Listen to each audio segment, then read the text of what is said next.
जो कोई भी आया है उसे एक ना एक दिन जाना पड़ेगा। बाबूजी, जबकि 84 लाख योनियों में भटकने के बाद एक बार मनुष्य का रूप मिलता है। मनुष्य का रूप इसलिए मिलता है ताकि हम अपना सही से रूप प्रदर्शित कर सके, लेकिन माया मोह के चक्कर में पड़कर सब लोग सब कुछ भूल जाते हैं।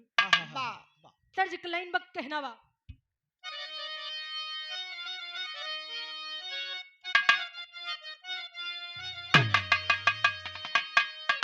गीत के स्वर्गीय जनाब हैदर अली गुरुजी बहुत बढ़िया से गावत रहन। गावत कैसे रहन? हरे राम झकोरा मारे झूलनी, राम झकोरा मारे झूलनी, ऊ है साड़ी लहराई हो झकोरा रे झूलनी।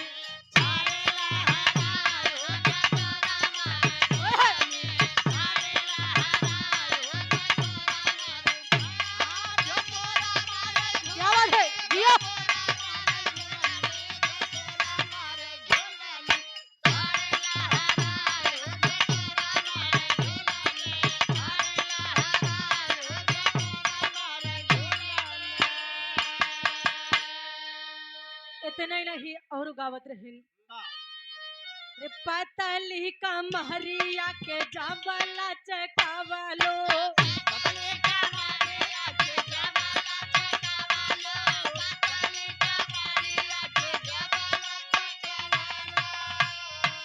तिरछी नजरिया से घायल बनावलो,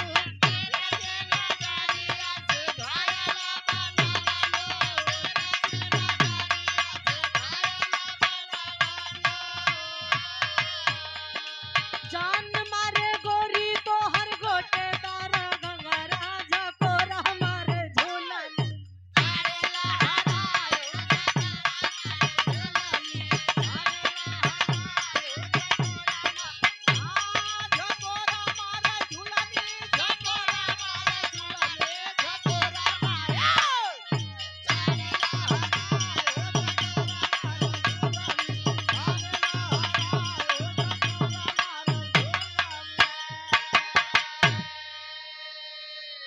भाव पर गौर करिए बाबूजी,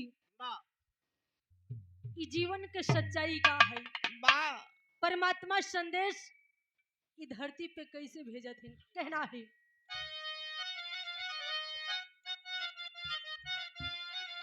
अरे बलम मोरा भेज दिले, बलम मोरा भेज दिले, अरे डोलिया कहार हो बलम मोरा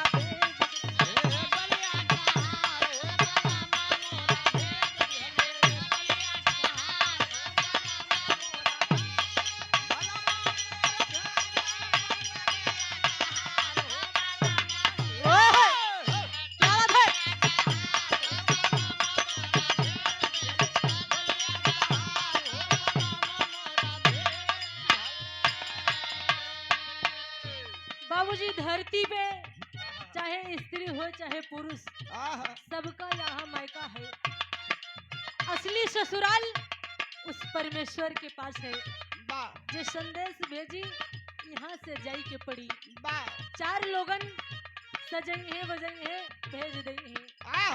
अंतर में कहना है,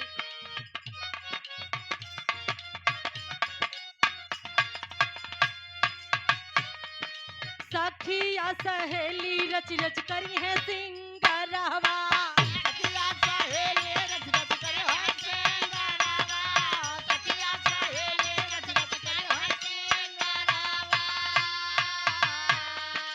एड़िया में रंगना मांगी भारी है सेनुरवा, एड़िया में रंगना मांगी भारी है सेनुरवा, एड़िया में रंगना मांगी भारी है सेनुरवा, माई बाबू रही है संग कुला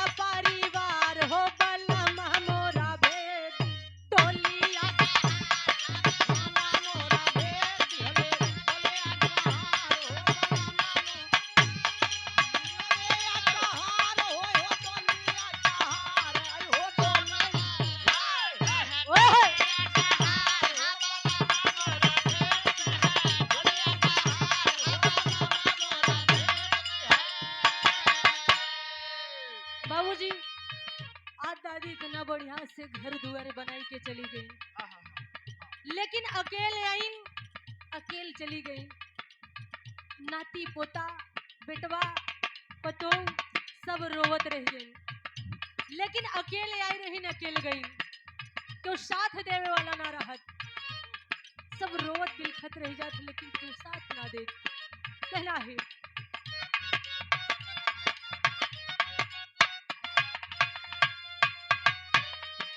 माया के नगरिया छूटी सारा संसार हो, माया के नगरिया छूटी सारा संसार हो, माया के नगरिया छूटी सारा संसार हो।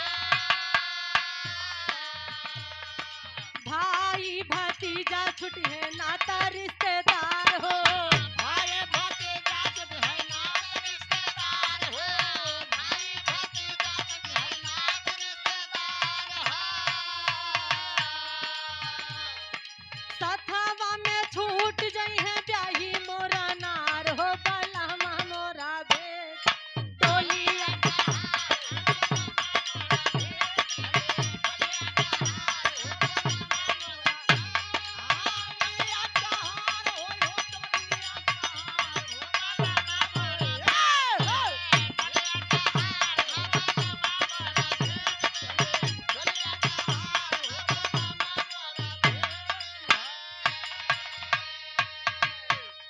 जितना नात रिश्तेदार जुटा है।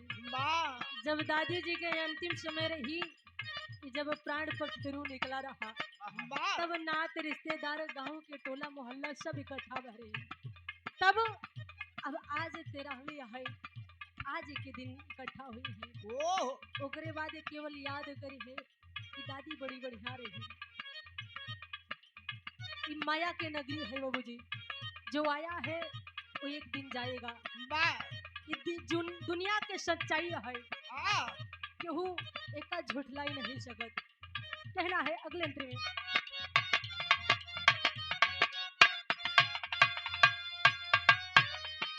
घरवा में रोई है बाबू साबाही घराती, घरवा में रोई है बाबू साबाही घराती, घरवा में रोई है बाबू साबाही घराती। करता विदाई रोई है जाति पर जाति,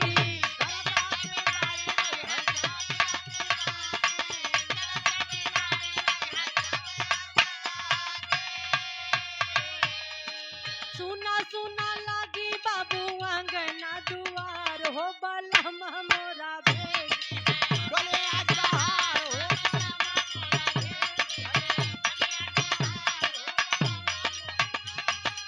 डोलिया जहार हो, डोलिया जहार हो, बलमा मोरा भेष है, डोलिया जहार हो, बलमा मोरा भेष है, डोलिया जहार हो, बलमा मोरा भेष है।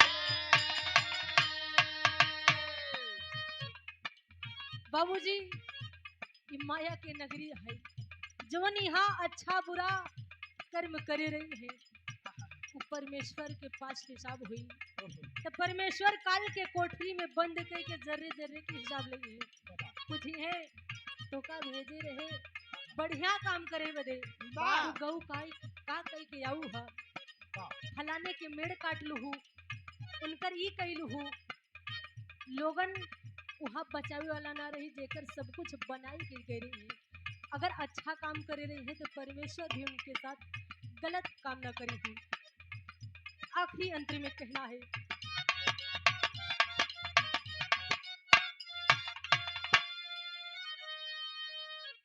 परमादीपम सद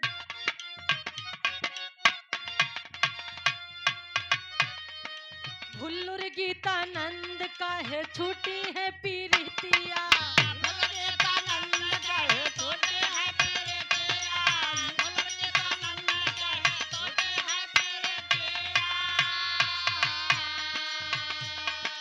हैदर गुरु हफीज के निभावई पारी रीतिया,